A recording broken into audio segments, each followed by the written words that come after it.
All right, everyone. Good afternoon, good morning from whichever time you're watching us. Today we're going to be talking about a couple of things. We're going to be starting from straight to business. Sharp. We're starting from what aspects? The security aspect. The security aspect. That is men of God having protocols, security, bodyguards, and the likes, right? So part of what brought up this discussion was when a lot of people seemed to attack Pastor Polade Farasi over having a firearm that was eventually debunked that it was a, what was it? They gave you like a shocker or something. Stunt gun. Stun gun or stunt gun? Stun gun. Yeah, so, and even as that, people were saying, why do you have a stun gun? Because you can't use Holy Spirit, you know. You know, and a lot of people wanted to come for him. I mean, eventually I just realized that, no matter what he held, people will have something to say against a man of God. But that now brings us to the broader topic that, okay, should men of God, should spiritual leaders have protocol? No, I don't want to say protocol. Protocol is just basic. Should they have security, DSS and all of that? Should they? My opinion, which is probably both of us' opinion, I really wish there was someone I could debate with among the two of you, but you all seem to be on the same page. Yes. You all seem to be on the same page, except for Roshiri wants to. No, I'm just like, I think normally, sometimes why people talk like that is because of sometimes what those set of pastors preach. Yeah. About protection itself. Yeah. Some pastors would preach God can protect you, blah, blah, blah, blah, blah, blah. Normally, I believe every Nigerian needs security. So once God raises you to the point that you have the money to get the security, go and get the security. Okay.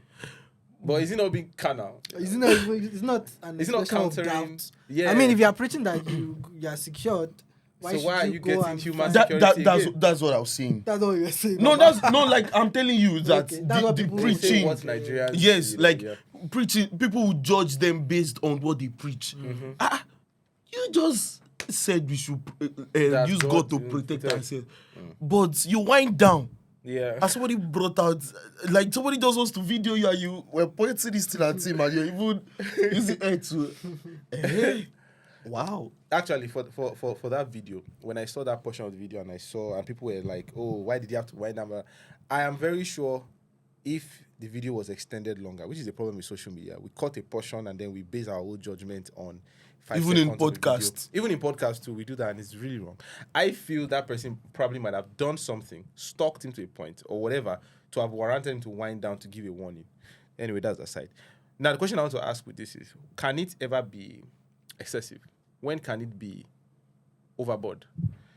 Granted, but I think we all agree that yes, even men of God need security. We're still going to get into that. I think before you even say men of God, everybody. No. You get what I mean. Nigeria The higher you are. No, I'm saying that even generally, the reason why people seem to amplify those kind of security is that we tend to forget that even an average person has security. Like there's a reason why they are not average people. No, I'm saying that even average people person has security. Like there's a reason why you have fence in your house. Point. Where you have Fence. There's a reason why some people have barbed wires. So, and the more, because of the nature of where you find yourself, it's always, and the more valuable you are. Yeah, but that's what they are saying. That you preach that God protects, God shields. So why do you have physical security? That's the weak premise that they are using to argue. But it's actually justifiable social. Yeah, because I mean, you preached about Daniel the Lion's Den, you preached about, and all of these things, and then personally, I would tell, like I would advise pastors to they should balance it. If you're preaching balance, that's what I'm asking. That when can it be excessive? Can it ever be? Yeah, it can definitely be excessive. When? If number one, if it's obvious that you're depending more on physical security. Yeah. How do you depend? Oh, of course. More If a pastor is going to have like 10 what's his name? Entourage going before you and after you. It's giving half an omega. Like a governor. Yeah, like that kind of stuff. Like, no, this is unnecessary. Okay. If you are going somewhere and then you're having siren blabbing everywhere, that everybody should clear space every time, like that's unnecessary. Because the truth is, as a minister, there's a level of simplicity that they should have. Yeah, okay. So when you become too complex with security apparatus, because normally real security is not done during a program. Real security is hidden. is around, but is in the surveillance, is in the intelligence, security details. That's why some churches that are prone to this kind of attacks and threats, they know what to do before. It's not the day of the program. They already know the things to cover up. I actually wish we had one of these guys on the show to actually talk on that aspect, because when you talk about that siren thing now, I mean, I've experienced it once, when the man of God is driving and then they have this will I use a pickup truck kind of a whatever with the blasted siren and all that. And I kind of see why they do that, because if you're coming into a Grammy like a crusade, people can be crazy. People can be really crazy. So they have to use that to warn everybody off, to clear the road and all of that. I think so. Okay. So what about things like bulletproof cars, for example? Is that excessive? I think that's where. I think that's excessive. Like who wants to kill you? What did you do? but the other side is anybody who is combating with any structure system. There is no how far that those people can go. Especially if you are dealing with political stuffs, you're always tackling government. You have people in power that you're tackling here and there. There is no how far. We can't predict. You can't put a limitation to who is not in Christ. That you've been preaching that God is your protector. But so whoever the person is. But I think ammo stuff is actually a lot. When you now say like you're attacking the government, that's why you don't know. If God has actually sent you to be attacking governments, if you are not moving outside your calling, God. He will protect you. Why they use? Now there is another aspect to this. When Joshua Selman talked about, in the middle of a discussion he was having, and he talked about how, for example, if someone invites him to a program and they've done their research and realize this person has no relationship, probably DSS doesn't have a proper structure in terms of security, he's not going to go, not because he doesn't trust your honor, God, your life, but to protect you, he probably won't go. I don't know what I'm saying. In the sense, I mean, he probably has seen a level of crowd that some things must be put in place if he's going to come. Sure. Now, he was dragged. Of course, when I say he was dragged, it's not like he felt any of that. Everything was within the walls of Twitter and all that. I mean, people were like, what's he saying? When these people get to a level, they just start for me. And honestly, I completely understood what he was saying. Now, in my little experience. I think, Jemak, even for your experience, there was a picture that trended of, is it BBO and... Yes, and Pelumi Deborah in Lautech. When they went to Lautech. They removed Pelumi Deborah as we go. You can imagine that kind of stuff now. Yeah. Jamaica, I think I know the experience you want to share. When you came to Redeemer's University first. I was there. The first time I went. The first time. That was the first they time wanted to tear your clothes on the entrance. Not that they wanted to. I heard the clothes gave way. It was serious. Shout out to John's University. I love you guys. You guys are amazing. But that was the first time I was there. So probably as at back then, maybe the protocol wasn't as organized as they are now. Yes, that's it. I just got out of the hall and into the crowd. The car was over there. Hey, from that small walk to they were over. It was. I mean, I was excited, but still, I was excited, like, but it was too much. At the point, I was like, hey, they will say my shit, they will say, because we were very They were dragging the shirt. Of course, keeping a smiley face. Hey, you people should stop. But in my mind, I'm like, hey, God, Jesus. Now imagine someone, I mean, where have I got into in my life? But now imagine someone who has actually got into a certain status. I mean, they will rip his face.